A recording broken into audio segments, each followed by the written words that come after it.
Okay, next we'll be looking at paper 1, Analytic Geometry. This is going to be for only our IAB students, and it's going to be mostly the analytic geometry that you do in grade 11. So let's take a look at that.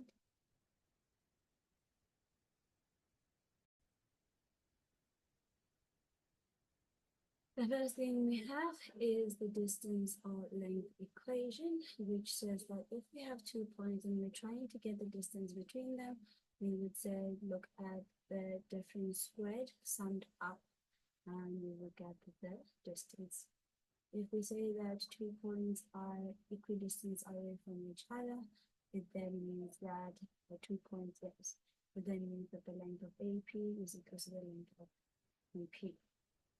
When we're trying to calculate the midpoint of point A and B, we will take the x value of A added to the x value of point B and divide by 2. And for the y, we'll take the y value of A plus the y value of B divided by 2.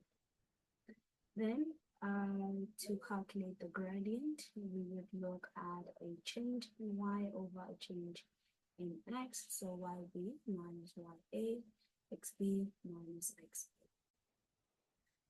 Then we have parallel lines. These are lines that have the same gradient.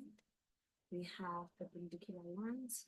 These lines, the gradient, when we multiply them with each other, they give us a gradient of -1.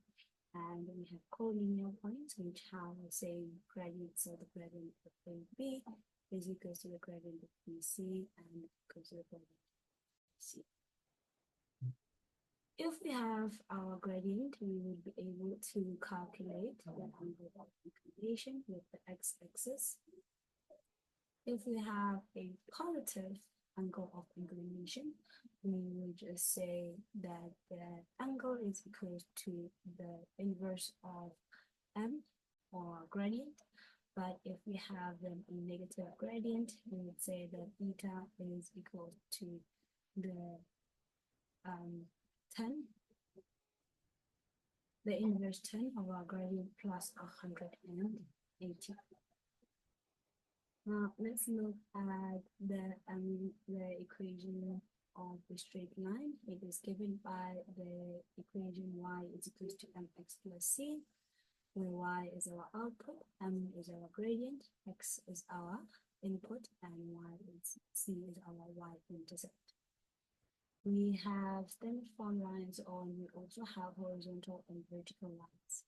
A horizontal line going straight across will have y is equal to a value, could be 1, 2, or 3, but it will be a constant number.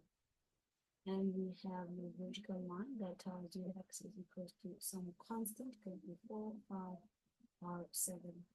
In the case of the horizontal line, the gradient will be equal to 0, and in the case of the vertical line, the gradient will be equal to 25. We can also find our equation using the gradient 24. It says if given the gradient m and a point x1 and 1 on a straight line, then you can find the equation using this. Here we substitute in our values here and also the gradient, and we make then our y the subject of formula.